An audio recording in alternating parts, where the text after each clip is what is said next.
received $1 million in grant funds to use for the city in any way you wanted, what would you do with it and why?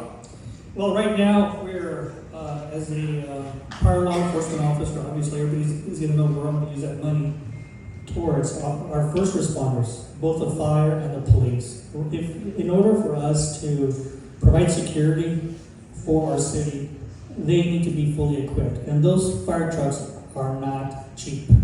And a lot of the equipments, the cars that the police department has right now, a bunch of them are falling apart. So that money would definitely go to our first responders, both the fire and the police. In order for us to secure our city, our business areas, residential areas, our people, they need to be fully equipped. And they have not been fully equipped for many, many years. So the money would go to both the fire and the police for that. Thank you, Mr. Legaspi. Okay, if you received $1 million in grant funds to use for the city in any way you wanted, what would you do with it and why? Well, Mr. Legaspi kind of took that one from me, but I think that I will also invest in economic development. In order for us to have a good general fund, we need to make sure that we spend monies on new businesses. We need to showcase our city. We used to have visitors here all the time. I remember. Weren't we the gateway to Mexico? What happened to that? And why are we not pushing more community involvement? Why are we not pushing the visitors to our town? And there lies the trickle down. And then the revenue that will be generated in order for me to fund police and fire. Thank you, Ms. Marquez. $1 million in grant funds to use for the city in any way you wanted. What would you do with it and why? Well, first of all, grants are very specific. And I know I understand your question. However, as an auditor and due to my background, grants should be reviewed, revised, and understood all the way from the beginning to the last page. Secondly, $1 million. Economic development. Because economic development encompasses many things. Infrastructure, human capital, education, parks, recreation, brings more revenue to the community, to the city. $1 million in economic development will cover and will bring our city back in the map. Thank you. Thank you, Ms. Isabel. You got $1 million. You guys answer all my questions. Okay, you guys answered all my questions. Basically, we all agree that downtown needs to be taken care of. But I would not give $1 million to all downtown. Because you also got to take considerations. Right now, if you look at downtown, all those burned buildings that we can't even locate the owners to come and clean up. They expect the city to donate, help them just, build a business. That's not fair. I think the mom and pop stores needs to be helped more than these people that are from out of town who don't want to take care of the buildings. I would give all of them that. The other thing is law enforcement. Yes, it's true. In order to secure the city, the safety of the people, we need to provide the law enforcement the right tools to do their jobs. The same thing with the fire department. I would actually buy $1 million in quarters. Investment. We need to invest in the city. Yes. To invest, we gotta have money. To have money, we gotta attract investors. To attract investors, we gotta make the city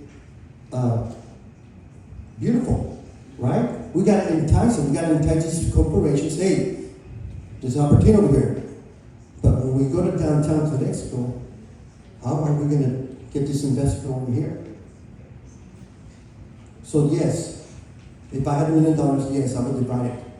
I would focus on all the areas that we need: infrastructure, law enforcement, and then all that in infrastructure, law enforcement, investment like they said already, and they mentioned it's true. It would create revenues.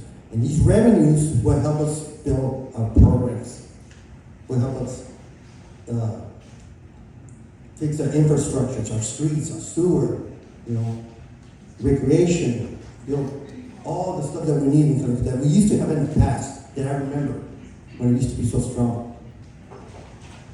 Thank you. Thank you, Mr. Reno. To be able to address the dire needs of the city, and would you bring back the Chamber of Commerce?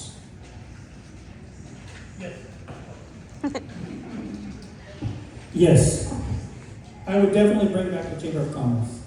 I also would work closely with the Business Improvement District for the bid for them to come about.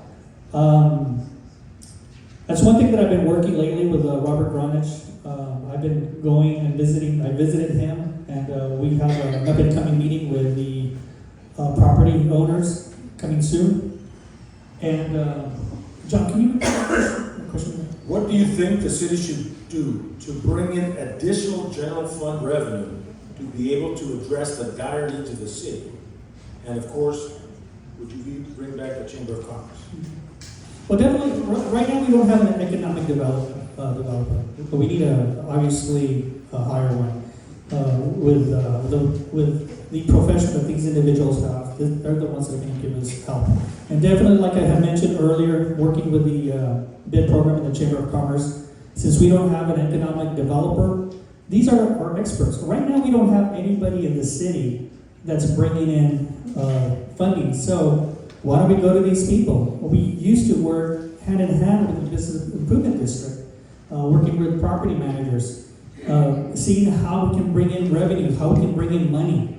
Also the Chamber of Commerce, Hilda Carrillo, she was fun. I remember working with To give direction to staff along with council to reach out to the school, because currently the school fees for new development or even doing a garage enclosure are $10.82 a square foot. So that does not incentivize people to come get permits or to develop, because both commercial and residential, so the small-time developer, you meet who want to enclose a garage, have to pay those fees.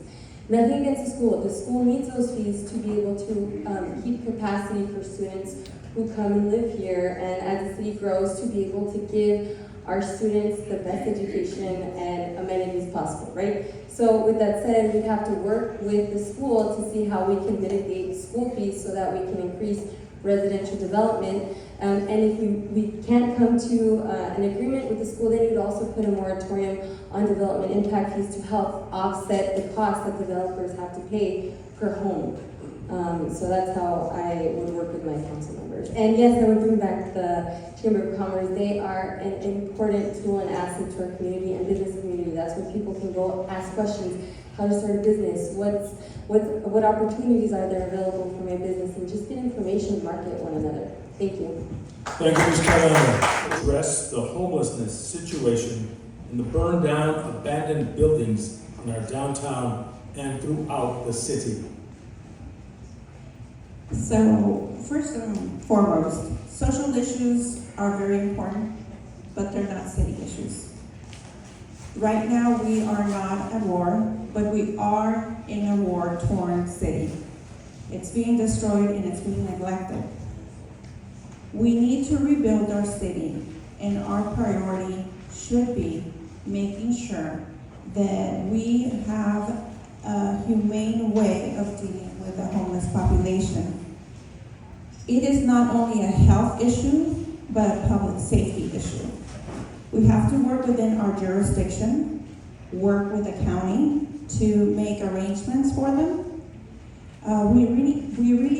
I feel that we have great ideas coming from our nearby cities where they have a tent population with porta potties. I feel that we need to relocate the population to a better location other than downtown, because downtown is the face of Calexico. We need to relocate and make sure, going forward, that to make sure that people understand this is a serious issue for serious people. 3rd Street should have never happened. There's city ordinance and city laws, and we have allowed squatters to take over our downtown. We need to make sure that we're enforcing these laws so that this does not happen again. like I said, that would be my way of dealing with this situation. We were able to work with them before, and I mean, we did get, this $2 million grant for a shelter. However, the city of Calexico is not in business for running shelters. And I really think that that is one of our main issues. Once again, I think that they should be relocated to a city tent with good living conditions like running water and porta potties for them. We need to be humane and take care of the people that are within our city now. We've inherited this. We need to make sure that we're addressing it on a timely and humane manner. For all the cities, for all the county, for the state, even for the state. We, as a community, sometimes we don't see behind every single individual that is homeless. Every single individual has a story. And in order for us to be able to help them, helping us at the same time, we have to be very cautious and bring a little bit of dignity to their lives. Most of these individuals have a social problem. Most of these individuals have a mental health situation. And, it's very difficult for the county, for social services, for behavioral health services to address everybody, but it can be done. If we all work together, we can do it. The grant that was given to us for the homeless, as it was stated before, we are not in the business of providing shelter to homeless, but we have a human, not interest, but a human responsibility to provide assistance to another people.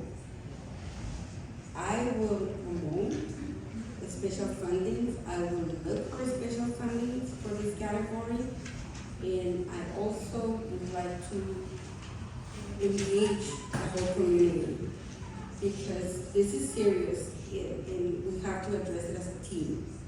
Secondly, the buildings that are burned down in downtown have to be cleaned up. We have to find some funding source that will allow us to pay for those, to seize the properties, to sell them again, and probably bring something nicer for the community, something that will develop will have the economic development of that. Thank you.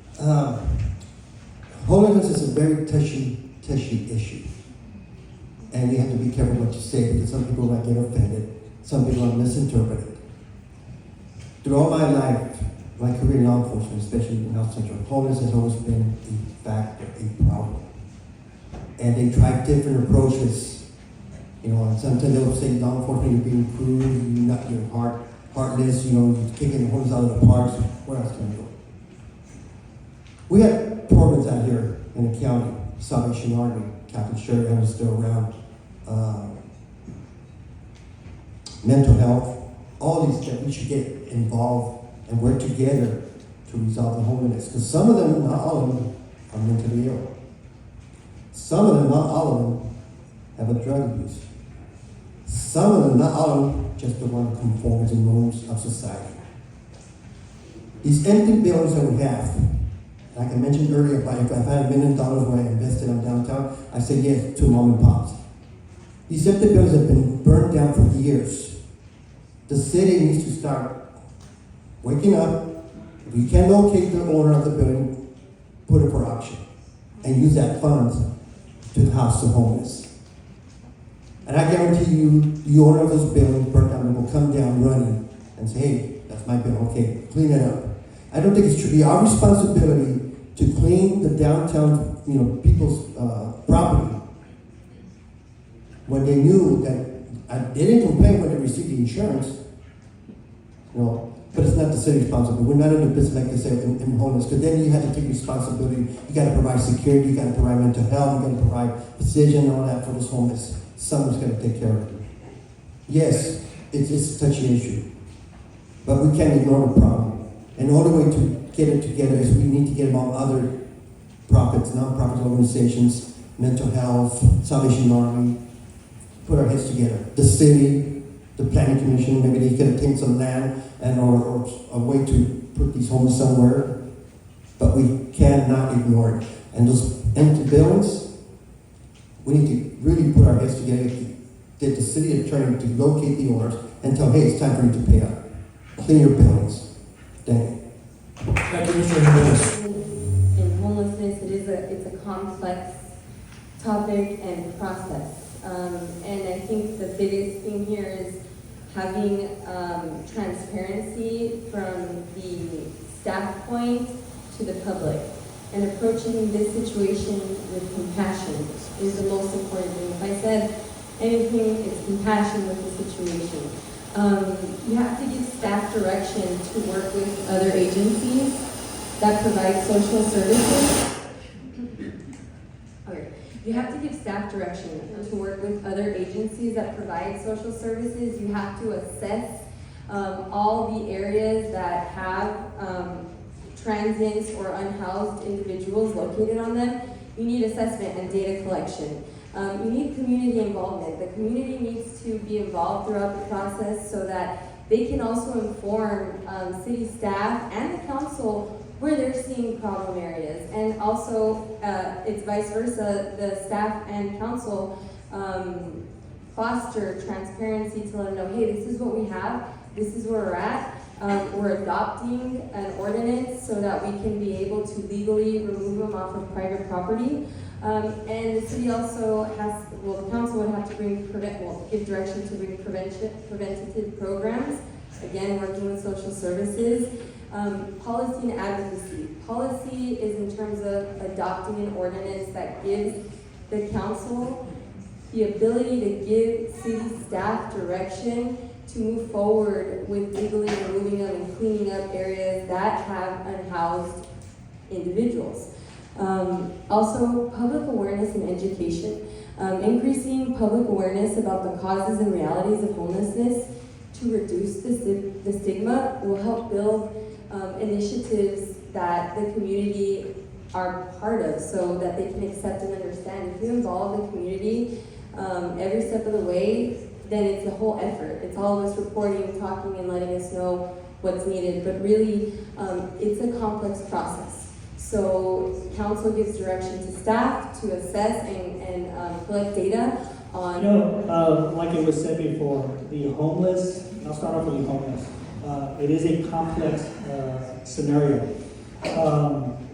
This is an issue. For those of you that don't know, the laws concerning homeless, you can't just go up to a homeless and remove their stuff like that. There's been lawsuits in the Los Angeles and San Francisco area where police officers have gone and taken their property away, such as television in their tents. I don't know how the television works with electricity, but they have it in their tents. One of the things that the council will do, either should direct, is or work with, or is with the police department. The police department needs to also work with private citizens.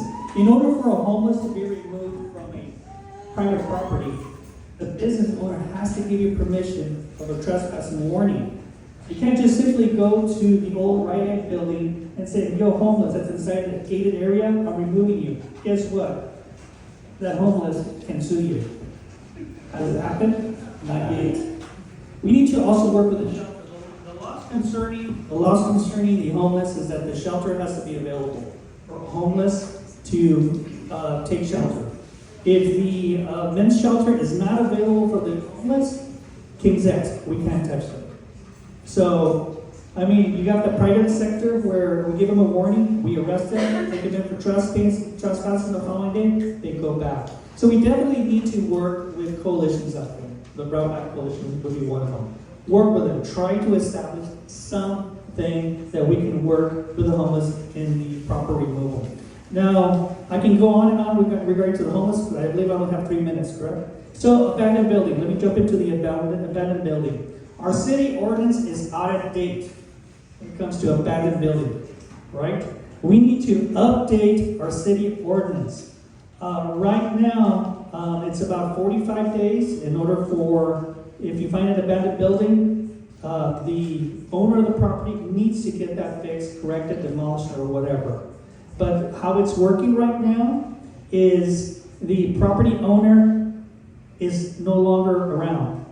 He's dead, missing, whatever. So we need to figure out ways on how we can have property owners that have passed, or whoever's taking over the building, for that name to go to City Hall.